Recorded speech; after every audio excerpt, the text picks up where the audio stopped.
नमस्कार विद्यार्थी मित्रांनो, संकल्प सायन्स अकॅडमीच्या ऑनलाईन प्लॅटफॉर्मवरती स्वागत करते. आज आपण नवीन टॉपिकची सुरुवात करणार आहे. Light and formation of the shadow. म्हणजे हा 6th स्टँडर्डचा हा जो लेसन आहे, त्याबद्दल आपण लाईटच्या काही प्रॉपर्टीज आणि शॅडो कशा तयार होतात या लेसनमध्ये आपण बघणार आहे. चला तर आपण लेक्चर्सला सुरुवात करूया.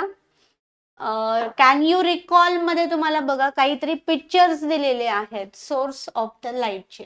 आता आपल्याला ही जी लाईट आहे कुठून मिळते, आपल्याला सोर्स काय आहे लाईटचा माहित आहे का तुम्हाला? लाईटचा सोर्स काय आहे तुम्हाला? ज्या क्लासरूम मध्ये ह्या ज्या सगळ्या वस्तू दिसतात, बाहेर गेल्यानंतर सगळं झाडं दिसतात, गाड्या दिसतात, रस्ता दिसतो, आकाश दिसतं, ते कशामुळे दिसतं सांगा बरं? कशामुळे दिसतं ते?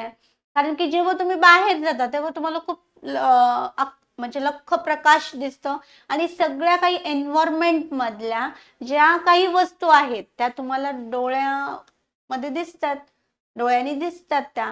तर मग त्या कशामुळे दिसतात आणि सोर्स कोणता आहे, मेन सोर्स काय आहे लाईटचा माहित आहे का तुम्हाला?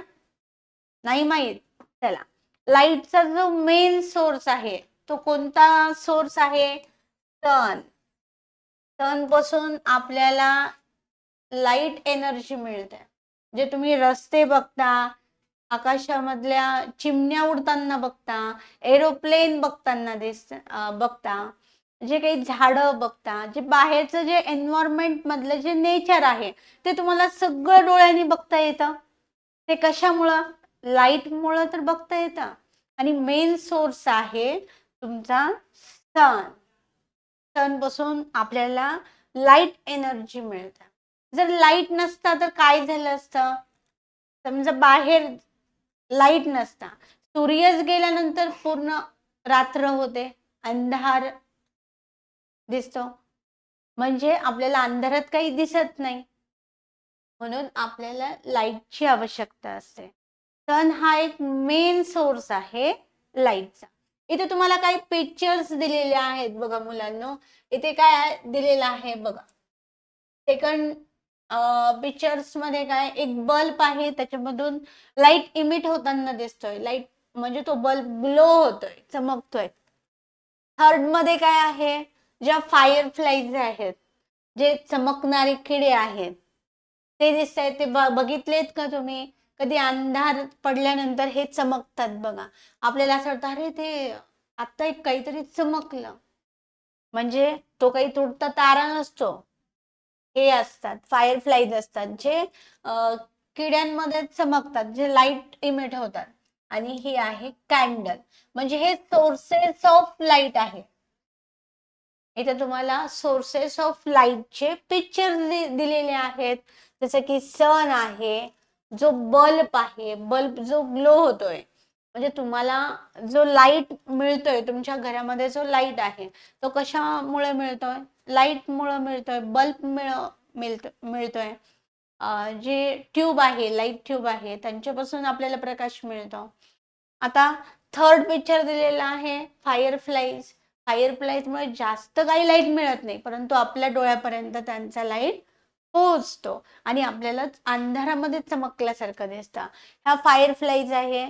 आणि कॅन्डल, जेव्हा इलेक्ट्रिसिटी जाते, जेव्हा अंधार पडतो तेव्हा आपण कॅन्डल लावतो आणि त्या कॅन्डलच्या लाईट मध्ये आपण त्या छोट्या छोट्या ऍक्टिव्हिटी, आपल्याला रस्ता दिसतो, दुसऱ्या रूम मध्ये जाण्यासाठी आपण कॅन्डल घेऊन जातो. म्हणजे त्या कॅन्डलच्या लाईटमुळे आपण एका ठिकाणाहून दुसऱ्या ठिकाणी जाऊ शकतो. आता कॅन यू टेल मध्ये तुम्हाला काही क्वेश्चन्स दिलेले आहेत बघा. Can we see anything in total darkness? जर आता ह्या रूम मध्ये मी पूर्ण डार्कनेस केला, पूर्ण अंधार केला, तर तुम्हाला दिसणार आहे का? नाही, काहीच दिसणार नाही. तुम्हाला बोर्ड पण दिसणार नाही. हा बोर्ड जो लाईट मुळे दिसतोय तुम्हाला, समजतंय? What help us see the object around us? आपल्या आजूबाजूला ज्या गोष्टी आहेत त्या कशामुळे दिसतात, काय हेल्प करतात? लाईट मुळे. आता तुम्हाला क्लासरूम मध्ये सगळ्या काही गोष्टी दिसत असतील. जेव्हा तुम्ही स्कूलमध्ये जाता, स्कूलमधले जे स्कूलमध्ये जेव्हा तुम्ही बसता तेव्हा सगळं काही तुम्हाला दिसतं. बोर्ड दिसतो, पेन दिसतो, सगळं काही दिसतं. ते कशामुळे दिसतं? कारण की हा जो लाईट आहे त्या ऑब्जेक्टवर पडल्यानंतर तो बाउन्स होतो, म्हणजे तो रिफ्लेक्ट होऊन तुमच्या डोळ्यापर्यंत पोहोचतो, तेव्हा ती तुम्हाला वस्तू दिसते. समजतंय? थर्ड आहे, what does the light in each one of the picture originate from. आता ही जी लाईट आहे ह्या प्रत्येक पिक्चर्स मध्ये दिलेली लाईट आहे ती कुठून ओरिजिनेट होते, कशापासून तयार होते माहित आहे का तुम्हाला? मेन सोर्स काय आहे लाईटचा? सन. सन पासून तर आपल्याला ही लाईट मिळते. समजतंय? चला, the object or minerals which emit the light, meaning those which themselves are source of light, are called the luminous object or material. आता ज्या ऑब्जेक्ट किंवा मटेरियल्स मधून काय आहे ते इमिट द लाईट, म्हणजे ते काय करतात?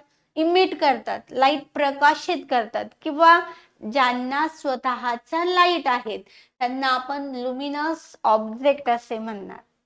समजतंय? लुमिनस ऑब्जेक्ट म्हणजे काय? ज्यांना ओन लाईट आहे. समजतंय? जे लाईट इमिट करतात त्यांना लुमिनस ऑब्जेक्ट असे म्हणतात. मग लुमिनस ऑब्जेक्ट काय काय आहे? सन आहे, सनला स्वतःचा लाईट आहे. इलेक्ट्रिक बल्ब आहे, त्यांना स्वतःचा लाईट आहे. जे स्वयंप्रकाशित आहेत, जे स्वतः लाईट इमिट करतात. डिजिटल बोर्ड आहे, डिजिटल बोर्डला स्वतःचा लाईट आहे, स्वतः तो लाईट इमिट करतोय, त्यांना आपण लुमिनस ऑब्जेक्ट असे म्हणतो. समजताय? लुमिनस ऑब्जेक्ट म्हणजे काय? बघा, the object or material which emit the light, meaning the those which themselves are the source of light. Luminous object म्हणजे काय? जे ऑब्जेक्ट आहेत ज्यांना ओन लाईट आहे, स्वतःचा लाईट आहे, आणि जे लाईट इमिट करतात, जे प्रकाशित करतात, त्यांना लुमिनस ऑब्जेक्ट असे म्हणतात. चला, intensity of light is determined by the extent to which object emit the light. Example बघा काय काय दिले. इलेक्ट्रिक टॉर्च दिले, लाईट दिलेले आहे, कॅन्डल दिलेली आहे, त्यांना आपण काय म्हणणार?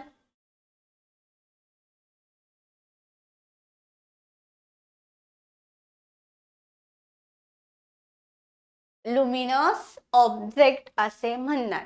कॅन्डल, जी कॅन्डल, बर्निंग ऑफ कॅन्डल, जी जळतीये कॅन्डल, ती एक स्वतःचा लाईट इमिट करतीये, म्हणून त्यांना आपण लुमिनस ऑब्जेक्ट असे म्हणणार. मून लुमिनस ऑब्जेक्ट आहे का? सांगा बरं. मूनला स्वतःचा लाईट आहे का? नाही. मूनला स्वतःचा लाईट नाहीये, म्हणून तो कशामध्ये येणार? Non luminous object. आता ज्यांना स्वतःचा लाईट नाहीये, जे स्वतः इमिट होत नाहीत, जे स्वयंप्रकाशित नाहीये, त्यांना नॉन लुमिनस ऑब्जेक्ट असे म्हणतात. समजा हा पेन आहे, हा पेन लाईट इमिट करतोय का? तुम्हाला या पेन पासून लाईट दिसतोय का? नाही दिसत, म्हणजे हा कसा आहे? Non luminous object. तुमच्या क्लासरूम मध्ये जे तुम्ही बसलाय, जे बेंच आहे, जी चेअर आहे, ते स्वयंप्रकाशित आहेत का? लाईट इमिट करतात का ते? नाही, म्हणजे ते नॉन लुमिनस ऑब्जेक्ट आहे. तर इथे तुम्हाला काय काय समजलेलं आहे? आता लाईटचा जो मेन सोर्स आहे तो सन आहे, आणि जे स्वतःचा लाईट, त्यांना स्वतःचा लाईट आहे, आणि जे स्वतः इमिट करतात, लाईट इमिट करतात, त्यांना लुमिनस ऑब्जेक्ट म्हणायचं. आणि नॉन लुमिनस कशाला म्हणायचं? ज्यांना स्वतःचा प्रकाश नाही, जे स्वतः लाईट प्रकाश इमिट करत नाहीत, प्रकाशित करत नाहीत, त्यांना काय म्हणायचं? Non luminous object. इथपर्यंत समजलं मुलांना तुम्हाला? चला तर पुढे जाऊया. Some man-made objects or material also emit the light. These are called the artificial source of light. आता जे मॅनमेड ऑब्जेक्ट आहेत, जे मानवाने जे ऑब्जेक्ट बनवलेले आहेत, ते इमिट करतात लाईट, म्हणजे स्वतः प्रकाशित करतात ते लाईट, म्हणून त्यांना artificial source of light. Artificial म्हणजे जे माणसाने बनवलेले आहेत, जसं की टॉर्च आहे, बल्ब आहे, जे माणसाने बनवलेलं आहे, समजतंय, ते लाईट इमिट करतात, म्हणून त्यांना artificial source of light. Natural source कोणता आहे लाईटचा? सन. आणि जे आर्टिफिशियल लाईट आहे, कॅन्डल आहे, बल्ब आहे, जी लाईट ट्यूब आहे, ट्यूब लाईट आहे, हे आर्टिफिशियल सोर्स ऑफ लाईट आहे. समजलं? चला. The sun is the main natural source of the light. Other stars in the night sky, fireflies, some anglefish, as well as the honey mushroom are natural source of light. आता जे फायरफ्लाईज आहेत, जे जे किडे असतात बघा चमकणारे, त्यांना जे काही फिश आहेत जे की चमकतात, जे लाईट प्रोड्यूस करतात, जे काही मशरूम्स आहेत, हनी मशरूम्स आहेत, जे काही लाईट इमिट करतात, त्यांना आपण नॅचरल सोर्स ऑफ लाईट असे म्हणतो. समजला? ह्या अर्ध्या पेज मध्ये आपण काय काय शिकलेलो आहे? Source of light, natural source of light. Natural source कोणता? सन, जे नेचर पासून आपल्याला लाईट मिळालेली आहे, त्यांना natural source. Artificial source of light, जे की बल्ब आहे, ट्यूबलाईट आहे, कॅन्डल आहे, समजताय, जे मॅनमेड मटेरियल्स पासून जी लाईट इमिट होते त्यांना आपण मॅनमेड मटेरियल्स असे म्हणतो, आर्टिफिशियल सोर्स ऑफ लाईट. चला, पुढचा जो पॉइंट आहे, द प्रोपोगेशन ऑफ लाईट.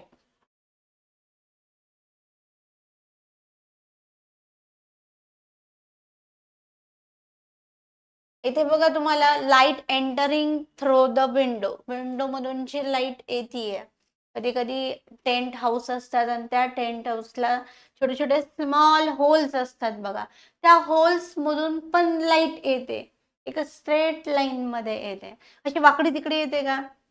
नाही येत. म्हणजे त्या होल्स मधून अशी स्ट्रेट लाईन मध्ये येते. दिसतंय? आता ह्या विंडो मधून ही जी लाईट येते बघा, इथे तुम्हाला पिक्चर्स दिलेल्या आहे. तर आपल्याला नेक्स्ट जो पार्ट आहे, प्रोपोगेशन ऑफ लाईट. म्हणजे लाईटचं प्रोपोगेशन कसं होतं, एका ठिकाणाहून दुसऱ्या ठिकाणी कशी प्रोपोगेशन होते, एका ठिकाणाहून दुसऱ्या ठिकाणी कशी जाते, कशी ट्रॅव्हल होते, हे आपल्याला ह्या नेक्स्ट पेज मध्ये बघायचं आहे. You may have seen in the afternoon rays of the light entering through the slit in a door, small hole in the roof. As the ray of light from the slit or the hole move towards the floor. कधी तुम्ही बघितलेलं आहे छतावरून किंवा ते tent हाऊसच्या याच्यामधून बारीक जर होल असेल, त्यामधून ती लाईट पास होते. The dust particle in their way are seen the clearly. आता त्या लाईट मध्ये डस्ट पार्टिकल एकदम क्लिअर दिसतात. कधी कधी होल असतात बघा टेंटला, किंवा खिडकी लावलेली असते आणि त्या खिडकीच्या थोड्याशा फटीमधून जी सनलाईट येते, आपण असा हात जरी केला तर ते डस्ट पार्टिकल तुम्हाला दिसतात. एकदम स्मॉल स्मॉल असतात. आपण असं केलं की ते रॅन्डमली मूव्ह होतात इकडे तिकडे आणि आपल्याला ते मजा वाटते. ते कधी तुम्ही केलं असेल बघा.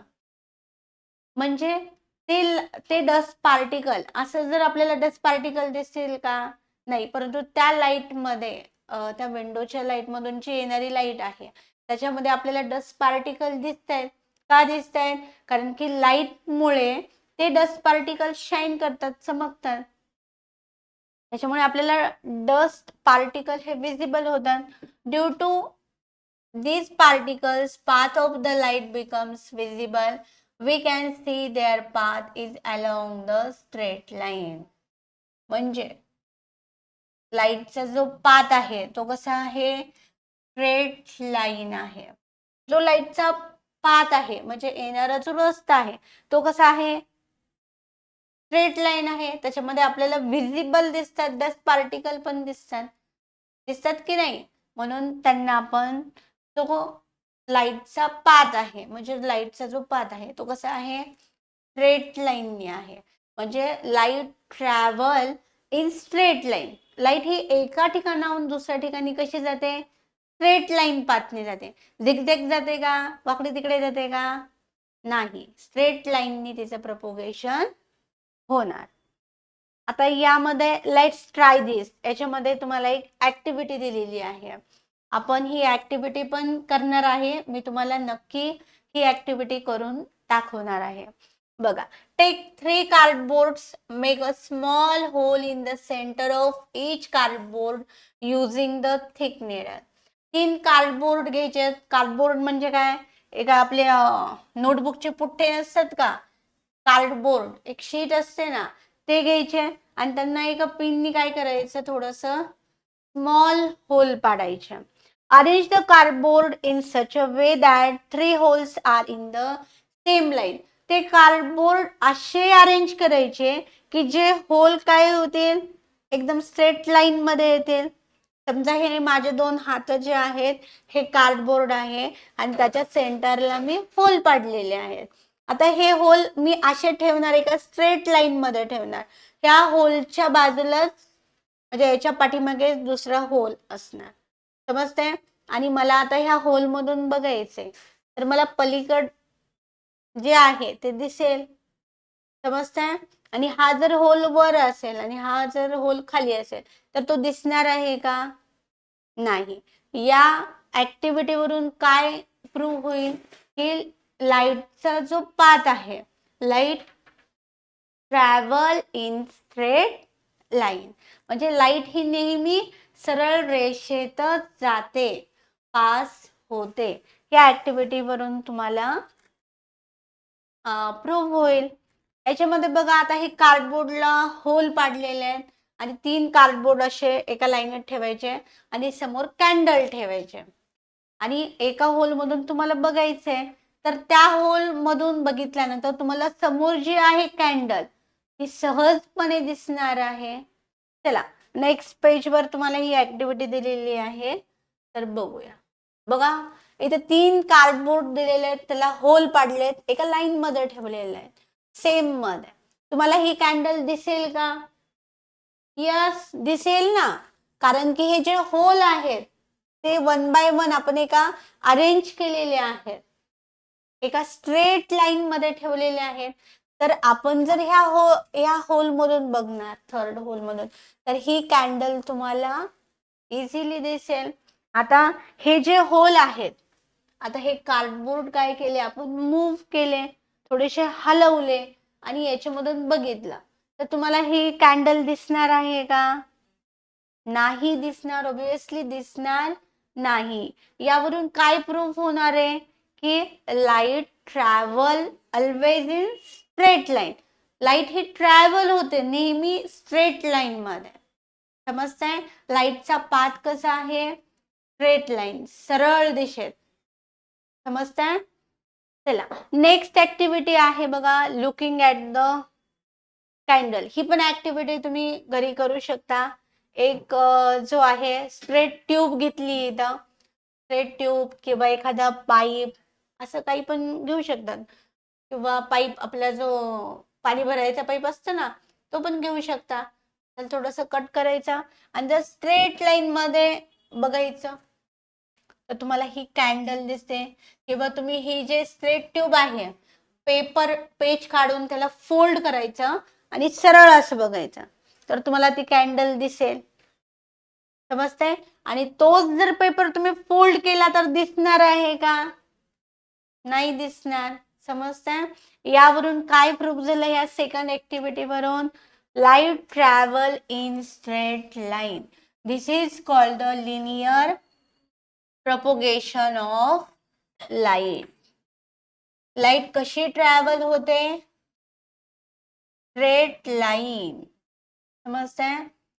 चला, आजच्या लेक्चर्स मध्ये आपण काय काय बघितलं, आपण हा जो लाईट लेसन सुरू केलाय and formation of the shadow, त्याच्यामध्ये आपण natural source of light, natural source काय आहे लाईटचा, सन आहे. आर्टिफिशियल सोर्स ऑफ लाईट हे बघितलं. लुमिनस ऑब्जेक्ट बघितले. लुमिनस ऑब्जेक्ट म्हणजे काय? ज्यांना स्वतःचा ओन लाईट आहे, ज्यांना स्वतःचा प्रकाश आहे, त्यांना लुमिनस ऑब्जेक्ट असे म्हणतो आपण. जसं की टॉर्च असेल, लाईट असेल, हे लुमिनस ऑब्जेक्ट झाले. सन असेल, समजतंय? त्यांना लुमिनस ऑब्जेक्ट असे म्हणणार. आणि नॉन लुमिनस म्हणजे ज्यांना स्वतःचा प्रकाश नाही, त्यांना नॉन लुमिनस ऑब्जेक्ट असे म्हणणार. आणि सेकंड पार्ट मध्ये आपण बघितलं प्रोपोगेशन ऑफ लाईट. लाईटचं प्रोपोगेशन बघितलं. त्यावरून काय प्रूफ केलं आपण की light travel in straight line. Light कशी ट्रॅव्हल होते? एका ठिकाणाहून कशी दुसऱ्या ठिकाणी जाते? स्ट्रेट लाईन मध्ये जाते. त्यालाच आपण लिनियर प्रोपोगेशन ऑफ लाईट असे म्हणतो. नेक्स्ट पार्ट जो आहे रिफ्लेक्शन ऑफ लाईट, हे आपण नेक्स्ट लेक्चर मध्ये बघणार आहे. तोपर्यंत stay happy, stay learning with संकल्प सायन्स अकॅडमी.